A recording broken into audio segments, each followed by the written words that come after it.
Asdiqa, salam alaikum, bonjour ou bonsoir les amis. J'espère que vous allez bien partout où vous vous trouvez.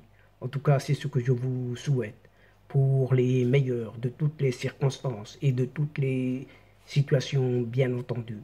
Bienvenue sur votre chaîne Bled Mararibia qui attend comme toujours vos encouragements dont nous avons bien besoin et qui nous font énormément de bien. Mais abonnez-vous pour rester tout simplement informé des dernières nouvelles. الأصدقاء نتمنى تكونوا بخير وعلى خير أينما كنتم. أهلا بكم في قناتكم ومرحبا بكم. Cette séquence vidéo vous propose la présente chronique qui se penche sur ces prémices d'un inédit embargo, vous entendez bien, embargo allemand sur les armes exportées vers cette Algérie. Alors que sur la question du Sahara marocain, l'Angola, cette fois-ci, se positionne désormais pour une solution politique fondée sur le compromis. En effet, et vous entendez bien, l'Angola vient de franchir un pas en avant dans la reconnaissance de la souveraineté du Maroc sur son Sahara, en plaidant ce mardi pour une solution politique fondée sur le compromis pour le dossier du Sahara marocain, ce qui représente tout simplement même la solution proposée par le Maroc devant l'ONU, Organisation des Nations Unies, dans le cas de la proposition d'autonomie, ce qui augure déjà aussi que petit à petit, un certain Maroc est en train de déplumer cette poule algérienne de toutes ses plumes, à savoir ce qui est appelé encore ses amis. Et c'est un gros point d'exclamation. Et depuis la visite officielle de cet athée sans foi ni loi algérien, un athée algérien en Russie au mois de juin dernier, et ses prises de position étonnamment favorables et élogieuses à l'égard de ce leader du Kremlin, un certain Vladimir Poutine, les relations entre les autorités algériennes et allemandes ont pris un sérieux coup de froid, le gel, carrément. L'Allemagne n'a pas du tout apprécié l'alignement systématique et dangereux de cet athée sur la diplomatie agressive et anti-occidentale d'un certain Vladimir Poutine. Le régime algérien en paye les pots cassés.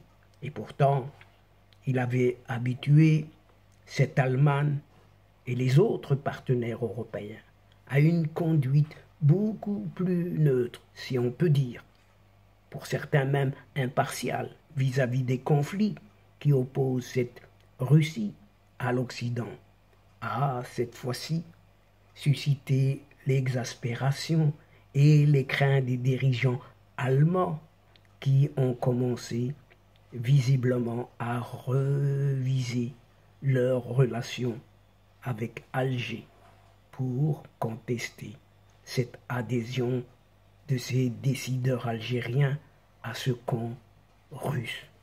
Et cette révision allemande passe d'abord et avant tout par les exportations d'armes vers l'Algérie.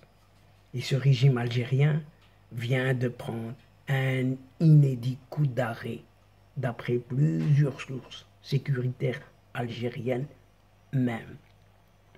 Depuis le début de l'année 2023, et notamment depuis juin dernier, les contacts initiés par le ministère algérien de la Défense avec plusieurs groupes industriels allemands spécialisés dans les livraisons et productions d'armes sophistiquées, ont été purement et simplement gelés, voire même rompus. C'est ce qu'attestent ces mêmes sources algériennes.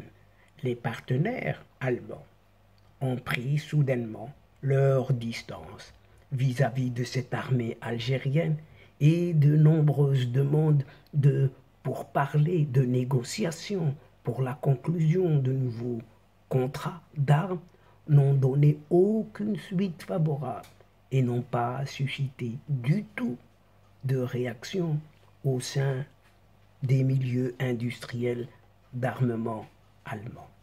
Et cette attitude allemande soulève de nombreuses craintes à Alger, car les dirigeants de plusieurs départements sensibles du ministère de la Défense algérien craignent l'instauration d'un embargo tout simplement allemand qui n'est pas encore annoncé, mais dont les militaires algériens voient d'ores et déjà les prémices.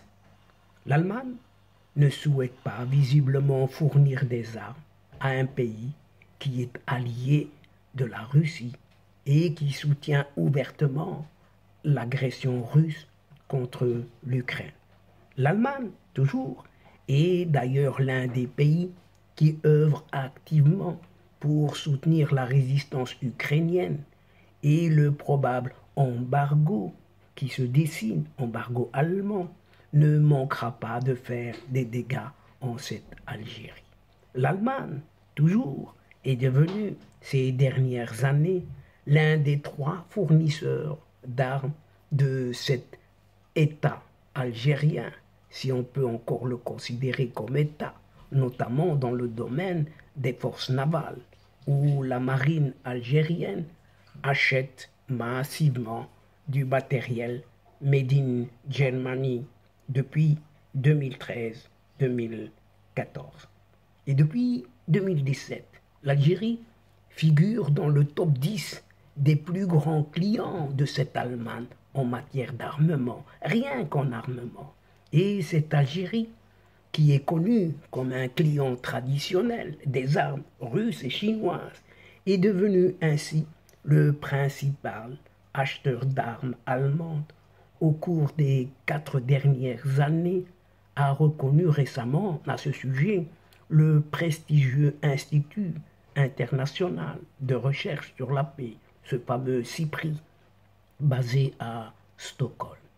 Dans son rapport sur les transferts mondiaux d'armes entre 2016 et 2020, le groupe de réflexion suédois CIPRI classe l'Algérie au 6e rang mondial des importateurs d'armes, qui a dépensé plus de 35 milliards de dollars depuis 2015. Et vous entendez bien, 35 milliards de dollars depuis 2015, rien qu'en armement.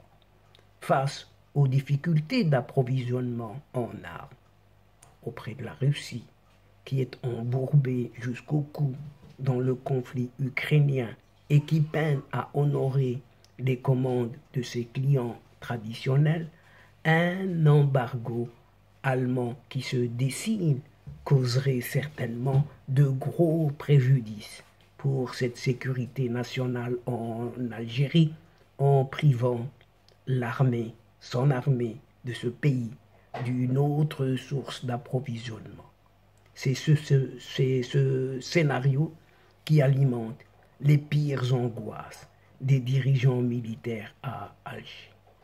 Et c'est ainsi, et toujours dans ce cadre, qu'à l'issue d'une réunion entre le ministre des Affaires étrangères Nasser Bourita, le Marocain, et son homologue Tete Antonio de l'Angola, dans le cadre de la 3e commission mixte Maroc-Angola, donc les 2 pays se sont félicités du développement positif de leurs relations.